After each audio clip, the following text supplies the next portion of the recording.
కృష్ణానది వరదల నుంచి తాడేపల్లి ప్రజలకు శాశ్వత రక్షణ కల్పించే లక్ష్యంతో ప్రభుత్వం కొత్త రిటైనింగ్ వాల్ నిర్మాణాన్ని వేగవంతం చేసింది. ప్రకాశం బ్యారేజీ దిగువ భాగంలో నిర్మిస్తున్న ఈ భారీ ప్రాజెక్టు ద్వారా లోతట్టు కాలనీకు ముప్పు తగ్గనుంది. అత్యాధునిక టెక్నాలజీతో నిర్మిస్తున్న ఈ గోడను వరద నీటి ఒత్తిడిని తట్టుకునేలా నిర్మించారు. తాడేపల్లి, అమరావతి పరిసర ప్రాంతాల భద్రతకు ఇది కీలక ప్రాజెక్టుగా మారుతుంది. దీనిపై మరింత సమాచారం మా కరెస్పాండెంట్ హారిక అందిస్తారు. తాడేపల్లి కృష్ణా నది ఒడ్డున ఎన్నో వేల కుటుంబాలు నివాసితముంటున్నాయి. అయితే కృష్ణా నది వరద ప్రవాహం వల్ల ఈ కుటుంబాలకి శాశ్వత పరిష్కారం ఇచ్చే విధంగా ఇక్కడ రీటైనింగ్ వాల్ పనులు శరవేగంగా జరుగుతున్నాయి. మార్చి నెలలో నేరుగా లోకేష్ ఆధ్వర్యంలో ఈ రిటైనింగ్ వాల్ శంకుస్థాపన పనులు చాలా జోరుగా జరిగినాయి. అయితే ఈ కృష్ణా నది వరద ముప్పు నుంచి తాడేపల్లి ప్రజలకు శాశ్వత రక్షణ కల్పించే విధంగా ప్రభుత్వం చేపట్టిన కొత్త రిటైనింగ్ వాల్ ప్రాజెక్ట్ ఇప్పుడు అమరావతిలో అభివృద్ధి కార్యక్రమంలో కీలక మైలురాయిగా మారుతోంది. ప్రకాశం బ్యారేజ్ దిగువ భాగంలో కృష్ణా నది ఒడ్డున సుమారు 1.7 కిలోమీటర్ల వరకు ఈ భారీ రిటైనింగ్ వాల్ అనేది నిర్మిస్తున్నారు. దాదాపు 300 కోట్ల వ్యయంతో చేపడుతున్న ఈ ప్రాజెక్ట్ దశాబ్దాలుగా పెండింగ్ లో ఉండగా తాజాగా పనులు వేగం అందుకున్నాయి. తాడేపల్లిలో మహనాడు కాలనీ, అలాగే సుందరయ్య నగర్, అలాగే లోతట్టు కాలనీలో ప్రతి వరద సీజన్ లో నీట మునిగే పరిస్థితులు ఎదుర్కొంటుండగా ఈ రిటైనింగ్ వాల్ నిర్మాణంతో సుమారు కొన్ని వేల కుటుంబాలకు ఉపశమనం లభించబోతోంది.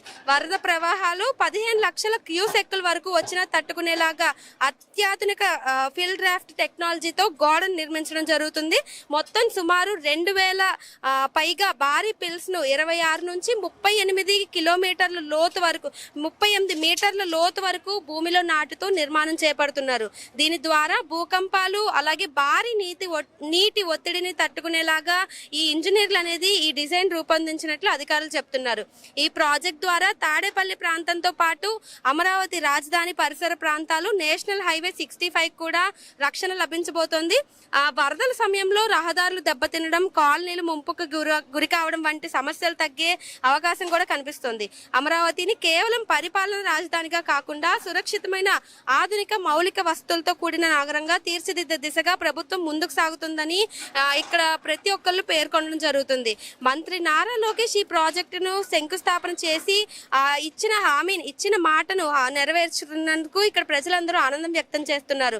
ఈ పనులన్నీ పూర్తి స్థాయిలో అవ్వడానికి ఇంకా 2 సంవత్సరాల సమయం పడుతుందని, దీనికి తగిన ప్రణాళికలన్నీ సిద్ధమైనవి అని కూడా చెప్తున్నారు. సో దీని ద్వారా భవిష్యత్తులో ఇక్కడ ఉండే పరిసర ప్రాంతాల వాళ్ళ ప్రజలకి శాశ్వత ఉపశమనంగా ఈ రిటైనింగ్ వాల్ అనేది ఉండబోతుంది. ప్రస్తుతం ఇక్కడ పనులన్నీ శరవేగంగా జరుగుతున్నాయి. ఇక్కడ చూస్తే భారీ యంత్రాంగాలు, ఈ రిగ్ మిషన్లు అనేవి పైల్స్ కు ఉపయోగించేందుకు వాడతారు. సో సుమారు 7-8 మిషన్లు వాడడం జరుగుతుంది. 200 మంది కార్మికులు 2 షిఫ్ట్లుగా పనిచేస్తూ నిరంతరం సుమారు 2 ఏళ్లలో ఈ ప్రాజెక్ట్ అనేది పూర్తి చేసే విధంగా ప్రతి ఒక్క ప్రణాళిక పూర్తయిందని చెప్పడం జరుగుతుంది. సో దీనికి సంబంధించి ఇక్కడ చూస్తుంటే ప్రతి ఒక్కళ్ళు కష్టపడి ఇక్కడ వర్క్ అనేది కంప్లీట్ చేయడం జరుగుతుంది. ఇప్పటికే పైల్ క్యాప్ వర్క్ అనేది కంప్లీట్ అయింది. 2000 పైల్స్ గాను సుమారు 620 పైల్ వర్క్లు అనేది కంప్లీట్ అయింది.